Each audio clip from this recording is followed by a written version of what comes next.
कड़कड़ाती खून जमाने वाली ठंड पड़ रही थी। जंगल की झाड़ियों से घिरा हुआ डाक बंगला काफी दिन में जितना सुंदर दिखता था, उतना ही इस रात के कोहरे में भयंकर नजर आ रहा था। डाक बंगला या यूं कह लीजिए सरकारी गेस्ट हाउस, जहां सरकारी कर्मचारी, नौकरशाह और मंत्री लोग रुक सकते हैं। उस रात मनमोहन अपनी बीवी अनु, बेटे रवि और बेटी जीविका के साथ वहां रुकने आया होता है। वो एक आम आदमी होता है, इसलिए भुगतान भरकर वो वहां ठहरता है। अब कोई गेस्ट हाउस नजर ही नहीं आ रहा मुझे, इसीलिए यहाँ आना पड़ा। माफ करना रवि बेटा। क्या पापा आप भी? ये डाक बंगला कितना खौफनाक नजर आ रहा है। इसमें हम अगले 2 दिन कैसे बिताएंगे? रवि बेटा, कॉलेज का लास्ट ईयर चल रहा है तुम्हारा। इतने बड़े हो गए हो फिर भी इतना डरते हो। अब हम भी क्या करें। अगले 2 दिनों तक इस गांव से बाहर मौसम खराब होने की आशंका है और साथ ही भूकंप आने की भी। अरे मेरे डरपोक भाई, तुम कब सुधरोगे? अरे उल्टा इस डाक बंगले की खूबसूरती को देखो ना, यहाँ की शांति में कितना सुकून है। उफ। चुप रहो जीविका। वो चारों अपने अपने कमरों में आराम करने चले जाते हैं। रवि और जीविका एक कमरे में सोते हैं और मनमोहन और अनु एक कमरे में। जब जीविका आराम कर रही होती है तभी अचानक से रवि को बाहर से किसी के हंसने की आवाज आती है।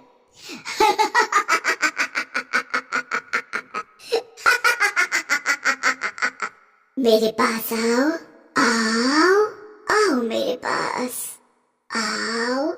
ये किसकी आवाज है? कौन है? रवि के पसीने छूटने लगते हैं और वो बालकनी में जाता है। तभी उसे वहाँ कोई नीचे नहीं दिखता है और ना ही दूर दूर तक जंगल में कोई नजर आता है।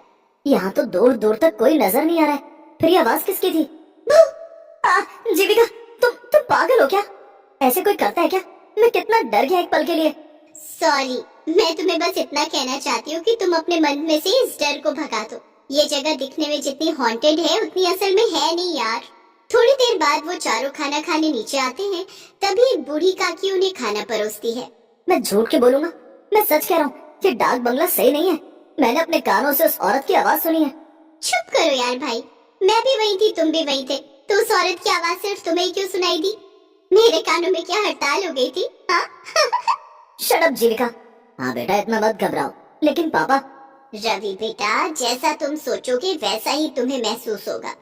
तुम बार बार उसी बारे में सोचोगे तो तुम्हें वही सब नजर आएगा, वही महसूस होगा बेटा।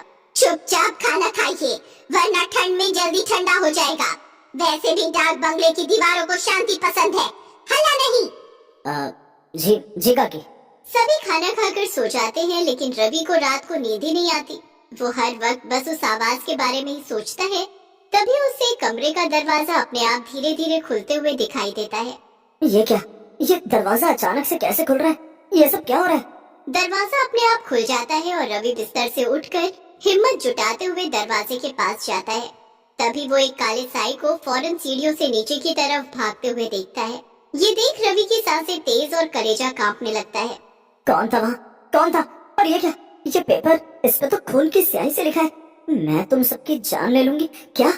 तभी रवि बहुत ज्यादा डर जाता है और वो तुरंत मनमोहन, अनु और जीविका को उठाकर उन्हें सब कुछ दिखाता है और साथ ही वो पेपर भी दिखाता है। मेरा यकीन कीजिए माँ पापा, मैं झूठ क्यों बोलूं भला? मैंने सच में किसी काले साए को सीढ़ियों से नीचे की तरफ भागते हुए देखा है। और ये पेपर, इस पर खून की स्याही से लिखा है, देखो आप। उस पेपर से वो सब लिखा हुआ मिट चुका था। ये देख रवि के होश उड़ जाते हैं। ऐसा कैसे हो सकता है? रवि एक काम करो, तुम और जीविका हमारे कमरे में सो जाओ। चारों एक साथ सोएंगे तो किसी को डर नहीं लगेगा। लेकिन पापा, मैं डर नहीं रहा, मैं बस मेरी और आपकी सबकी भलाई के लिए कह रहा हूँ। यहाँ से चलिए। आप सब भूत प्रेत में विश्वास नहीं करते होंगे, लेकिन मुझे है। रवि भाई, तुम कुछ ज्यादा ही सोच रहे हो। बस रवि, चलो सोने। अब और कुछ नहीं सुनना है हमें। पहले ही तुम्हारे पापा और मैं बहुत थक चुके हैं। कोई रवि की बात समझने की कोशिश ही नहीं करता और सब एक ही कमरे में सो जाते हैं। जैसे तैसे रात गुजर जाती है। अगले दिन रवि उस बूढ़ी काकी से पूछता है, काकी, यहाँ इस डाक बंगले में केवल मैं और मेरा परिवार ही रुका हुआ है, यहाँ और कोई नहीं रुकता क्या? लोग यहाँ रुकने आते हैं, लेकिन अभी समय नहीं है। हटो यहाँ से, मुझे बाहर जाना है। रवि दिन में उस बंगले को अच्छे से देख लेता है। मनमोहन, अनु और जीविका बाहर बैठकर बातें कर रहे होते हैं। अरे रवि भाई, आओ हमारे साथ बैठ जाओ, वरना फिर कोई भूत आकर आपको परेशान कर लेगा। बस जीविका, कितना परेशान करोगी तुम उसे चिढ़ा चिढ़ा कर। ओके बाबा, सॉरी। रवि कुछ दूर टहलने जाता है और तभी उसे एक लड़की दिखाई देती है जो सुनसान सड़क पर फूल बेच रही होती है। साफ साफ फूल ना साहब, गुलाब, चंपा, चमेली, मोगरा, जास्मिन सारे फूल हैं मेरे पास। ना, नहीं नहीं, मुझे नहीं चाहिए कोई फूल। अच्छा ठीक है, लेकिन मेरी बोनी हो जाए इसलिए एक फूल तो ले लीजिए प्लीज साहब। रवि उस फूल को खरीदकर अपनी माँ अनु को बालों में लगाने के लिए दे देता है। बाद में जब अनु बाथरूम में मुंह धोने जाती है तभी वहाँ की लाइट अचानक से बंद चालू होने लगती है। अरे इन लाइट्स को क्या हो गया अचानक से? और जब अनु आईने में देखती है तभी उसके पीछे एक औरत खड़ी होती है जिसकी शक्ल काफी ज्यादा खौफनाक होती है। अनु की चीख सुनकर सभी उसके कमरे में भागे चले आते हैं और उसे वहाँ पर बेहोश पाते हैं। माँ, माँ आंखें खोलो ना माँ। थोड़ी देर बाद जब अनु को होश आता है तभी वो उन तीनों को सारी घटना बताती है। अनु की जुबानी ये सारी बातें सुनकर उन तीनों के पैरों तले जमीन खिसक जाती है। माँ ये सब सच है? हाँ जीविका बेटी, रवि बिल्कुल सच कह रहा था। देखो मैंने कहा था ना आप तीनों से, इस डाक बंगले में जरूर कुछ तो गड़बड़ है। मनमोहन जी, मुझे कुछ नहीं पता, हम कहीं और रुक लेंगे, चाहिए तो जंगल में रुक लेंगे, लेकिन इस भूतिया डाक बंगले में बिल्कुल नहीं। हाँ पापा, अगर माँ और रवि ने यहाँ कुछ ऐसा महसूस किया है तो हमें यहाँ नहीं रुकना चाहिए। हाँ हाँ अनु ठीक है, अपना अपना सामान ले लो, हम सब अभी इसी वक्त यहाँ से निकलते हैं। चारों अपना सामान पैक करके वहाँ से निकलने लगते हैं, लेकिन तभी वहाँ डाक बंगले के मुख्य दरवाजे पर वो बूढ़ी काकी खड़ी हो जाती है। काकी हमें जाने दीजिए, हमें अब यहाँ नहीं रहना है। नहीं कहा ना, एक बार जब कोई इस डाक बंगले में आ जाता है तो वो फिर से वापस नहीं जा पाता। नहीं, आप हमें यहाँ जबरदस्ती रुकने के लिए नहीं कह सकती काकी, हमें जाने दीजिए प्लीज।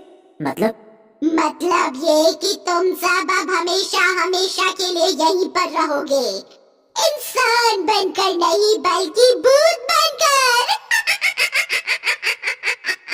उतने में अचानक से वो बूढ़ी काकी अपने भूतिया रूप में बदल जाती है और वहाँ आसपास सभी भूत इकट्ठे हो जाते हैं। ये सब देखकर चारों की रूह कांप उठती है और रोंगटे खड़े हो जाते हैं।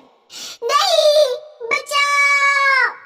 वो चारों भागने की कोशिश करते हैं लेकिन उनके पैर नहीं हिल पाते हैं और वो जमीन से चिपक कर रह जाते हैं। नहीं, हमने यहाँ रुककर बहुत बड़ी गलती कर दी, हमें यहाँ रुकना ही नहीं चाहिए था। बचाओ! ये हमारे पैरों को क्या हो गया, ये हिल क्यों नहीं रहे? हमें बख्श दो, हमें जाने दो यहाँ से, जाने दो, हमें जाने दो। नहीं, कहा था ना मैंने।